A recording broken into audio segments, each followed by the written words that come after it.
आखिर समर्पण क्या होता है? आइए एक छोटी सी कथा के द्वारा आज हम इस समर्पण को समझते हैं। एक समय की बात है, एक छोटे से गांव में एक वृद्ध किसान अपने एक पुत्र के साथ रहता था। एक ही बेटा था उसको। उसके पास एक छोटा सा मकान था, खेती बाड़ी के लायक जमीन थी और उसके पास एक सुंदरतम घोड़ा था। लेकिन वो किसान अपने आत्म तत्व को जानता हुआ सदा ही बहुत प्रसन्नचित्त और खुश रहता था। एक बार क्या हुआ कि उसका जो घोड़ा था वो कहीं खो गया, जंगल में चला गया। गांव के जो लोग थे वे उनके पास आए और किसान ने भी उस घोड़े को ढूंढने की बहुत कोशिश की, लेकिन घोड़ा नहीं मिला। गांव वालों ने सांत्वना देने के लिए कहा, ईश्वर आपके प्रति बहुत कठोर है, यह तो आपके साथ बहुत बुरा हुआ। वो किसान मुस्कुराया और शांत भाव से उत्तर दिया कि यह निश्चित रूप से ईश्वरीय कृपा का फल है। यह निश्चित रूप से ईश्वरीय कृपा है।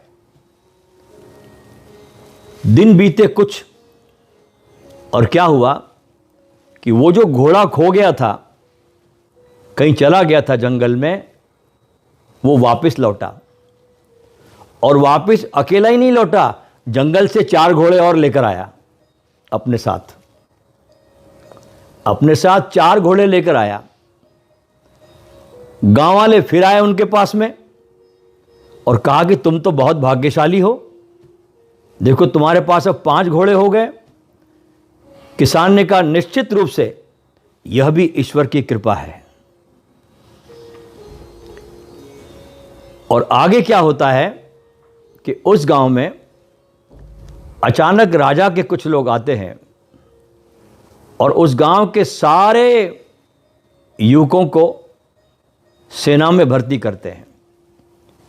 इधर क्या होता है कि जब 5 घोड़े आ जाते हैं तो उसका जो लड़का है वह ये सोचकर एक घोड़े को जंगल में ले गया, जो जंगली घोड़े आए थे साथ में, कि मैं इसको घुड़सवारी करके थोड़ा इसको मैं सिखाता हूँ, घोड़े को चाल कैसे चलना सब सिखाता हूँ। वो किसान का लड़का घोड़े को जंगल में ले गया। अब जंगली घोड़े थे, जैसे ही घोड़े पर बैठा और वो घोड़ा सरपट भागने लगा और उसके काबू से बाहर हो गया। चलते चलते उस व्यक्ति की, उस लड़के की टांग टूट गई और वो अपाहिज हो गया। इधर जब उस गांव में राजा के सेनापति उस गांव में सेना में भर्ती करने के लिए युवकों के लिए आए, तो उन्होंने गांव के सारे युवक के लड़कों को भर्ती कर लिया, इस लड़के को छोड़ दिया। गांव वाले फिर आए और बहुत अंदर से तो जलन थी कि हमारे लड़के सब ले गए, इसका अकेले का बच्चा गांव में बच गया। और कहा कि ये तो बड़े अच्छा हुआ कि आपका लड़का आपके पास ही रह रहा है। किसान ने कहा, यह भी ईश्वर की कृपा है। यानी हर परिस्थिति में, हर स्थिति में जगत जो भी दृश्य सामने ला रहा है उसमें समभाव रखना समर्पण है।